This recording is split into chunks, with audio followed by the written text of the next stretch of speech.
Assalamualaikum warahmatullahi wabarakatuh. Selamat pagi, masih semangat semua. Kita bertemu kembali di mata pelajaran prakarya. Kita masuk bab 3 di pertemuan hari ini.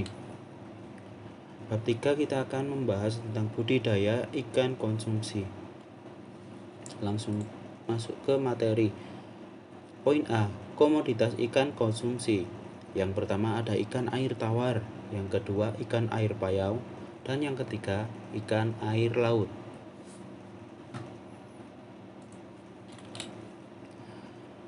Oke, yang pertama ikan air tawar.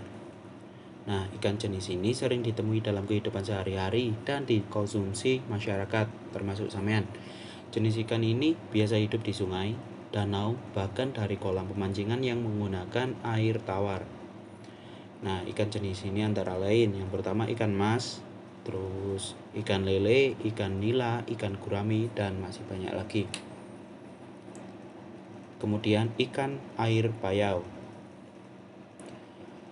Ikan jenis ini merupakan ikan yang sering ditemukan pada daerah muara di daerah pesisir di mana terdapat campuran antara air tawar dan air laut sehingga kadar garam yang dikandung 0,5 sampai 30 gram. Nah, ikan air payau antara lain ikan bandeng. Kemudian ada udang windu, jenis udang yang besar. Kemudian kepiting. Dan yang poin ketiga ikan air laut. Ikan air laut adalah spesies ikan yang hidup di dalam air laut. Nah, ikan air laut ini antara lain yang biasa dikonsumsi adalah ikan kakap putih, kemudian ada ikan kerapu.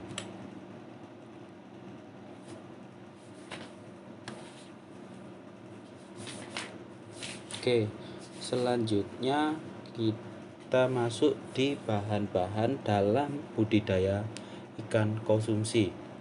Bahan-bahan yang pertama yang harus disiapkan adalah yang pertama hewan yang dipelihara.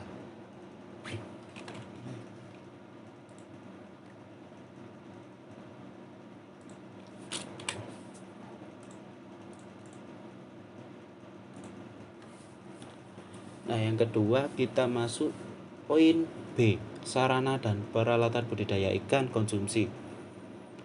Nah, sarana dan peralatan yang pertama adalah yang disiapkan itu bahan, kemudian peralatan. Yang ketiga, wadah budidaya. Nah, bahannya antara lain benih, pakan, pupuk, air, kapur, dan obat-obatan. Nah, benih yang dimaksud bukan benih tumbuhan. Benih di sini adalah bibit ikan konsumsi yang nanti akan dipelihara, yang dibudidayakan. Kemudian ada pakan. Nah, pakan memegang peranan penting dalam budidaya pembesaran ikan konsumsi. Dengan memanajemen pakan yang baik, pertumbuhan ikan dapat mencapai ukuran yang sesuai target. Selanjutnya pupuk. Nah, sama seperti benih tadi, pupuk yang dimaksud bukan untuk pupuk tumbuhan atau pupuk bunga. Nah, pupuk yang diperlukan untuk pemupukan tanah dasar kolam yang bertujuan untuk meningkatkan kesuburan kolam, memperbaiki struktur tanah, dan menumbuhkan fitoplankton serta zooplankton sebagai pakan alami. Kemudian air. Air ini sebagai media budidaya harus mempunyai persyaratan tertentu agar ikan dapat tumbuh dengan baik. Pengelolaan kualitas air merupakan cara pengendalian kondisi lingkungan air di dalam kolam budidaya sehingga dapat memenuhi persyaratan hidup biota budidaya.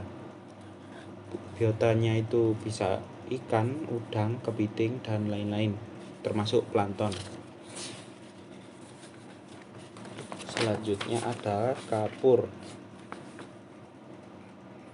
Digunakan untuk mempertahankan kestabilan keasaman pH tanah dan air sekaligus memberantas hama penyakit. Dan obat-obatan. Untuk untuk mengendalikan serangan hama dan penyakit yang dapat mengganggu proses pertumbuhan ikan budidaya.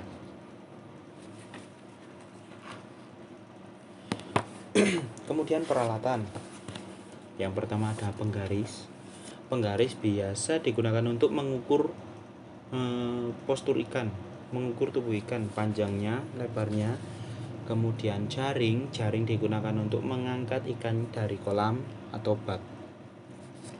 Kemudian alat sortir digunakan untuk memisah antara ikan yang terlalu kecil dan terlalu besar, itu biar sendiri. Kemudian ada timbangan dan tudung saji. Tudung saji hampir seperti alat sortir, cuma ukurannya lebih padat, sehingga ikan yang terlalu sangat kecil dapat tersaring. Kemudian wadah budidaya ada kolam dan bak.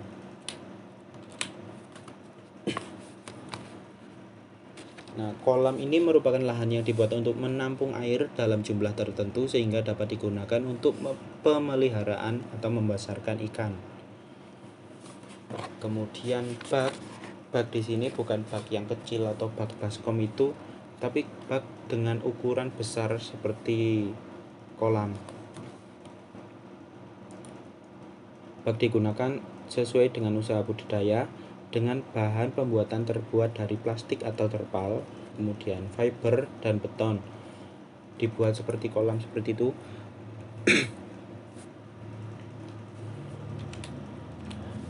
Oke, pertemuan hari ini sepertinya cukup dari materi singkat yang kita bahas tadi. Jika ada pertanyaan, sampean bisa tanyakan di grup atau bisa hubungi saya langsung. Untuk soal nanti saya bagikan di Google Classroom masing-masing. Pertemuan hari ini saya akhiri, semoga bermanfaat apa yang telah kita bahas secara singkat tadi. Kurang lebihnya saya mohon maaf. Saya akhiri, wassalamualaikum warahmatullahi wabarakatuh.